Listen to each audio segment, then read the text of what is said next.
Elle rigole, ma femme.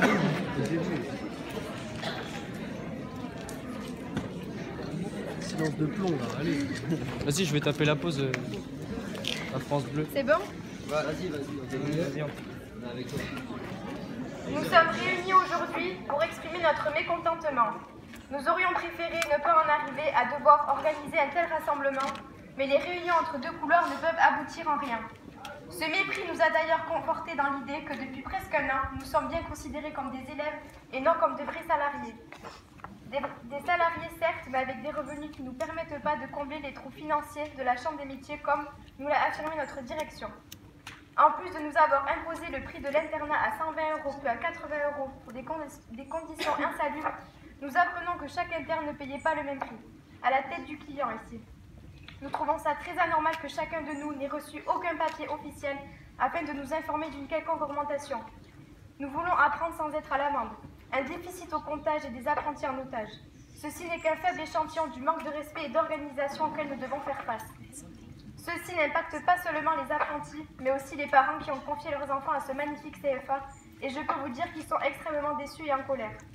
Ce CFA commence sérieusement à perdre toutes ses valeurs. Nous trouvons anormal que nous soyons obligés de devoir apporter de la couleur à nos cours, alors que de simples cartouches d'encre nous permettraient de ne plus perdre notre temps. Vivons avec notre temps et arrêtez de faire des économies sur des choses qui ont toujours existé au CFA. Les photocopies couleurs ont été inventées et ce n'est pas aujourd'hui pour nous les supprimer. Photocopie en noir et blanc, retour dans le temps. Tout est question d'argent, bravo la direction. Ce rassemblement est aussi l'occasion pour vous de vous présenter à nous, car les 3/4 des apprentis ici présents ne vous ont jamais rencontré et pourtant certains sont déjà là depuis l'an dernier. Nous aurions aimé faire votre connaissance en d'autres circonstances.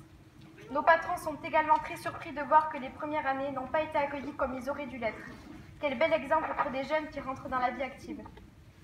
Concernant les emplois du temps, certaines classes se retrouvent avec plusieurs heures de trou dans la semaine. D'autres se retrouvent avec une matière par jour pouvant aller jusqu'à 6 heures d'affilée. Comment voulez-vous que l'on travaille dans de telles conditions? Les emplois du temps n'ont aucune logique et aucune organisation. Nous ne les avons plus d'ailleurs à l'avance comme auparavant. Comment voulez-vous que nous puissions nous organiser alors que nous travaillons comme des salariés? Cela ne met pas notre formation en valeur. Des heures de cours pour certaines matières nous sont remplacées par des matières avec des coefficients beaucoup moins élevés. Comment pouvez-vous nous justifier cela? Des heures supprimées et des apprentis au rabais. Pour enrichir Bayonne et Pau, elle aura notre peau. Une présence non existante, mais pourtant beaucoup de conséquences. Des contrats refusés pour tous se noyer.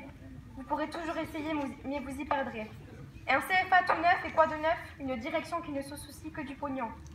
Prof au top, mais direction au flop. N'oublions pas aussi nos voyages pédagogiques préparés qui sont supprimés. Encore une fois pour une question de budget. Nous pourrions y passer la journée, mais nous resterons censés. Nous terminerons sur un dernier point, le plus choquant de tous. Une directrice a-t-elle le droit de nous interdire de manger au self le soir pour un simple déclenchement involontaire d'alarme d'incendie? Et oui, vous ne rêvez pas, malgré que des personnes se soient dénoncées pour pas que nous soyons affamés, elle a tenu tête jusqu'à ce que le cuisinier du lycée, Frédéric Estève, vienne nous sauver de cette terrible injustice, soit dit en passant totalement illégale. Nous sommes totalement méprisés et pris de haut par la direction. Des paroles désagréables sont souvent portées à notre égard. Donc pour demain, un avenir meilleur, changeons de directeur.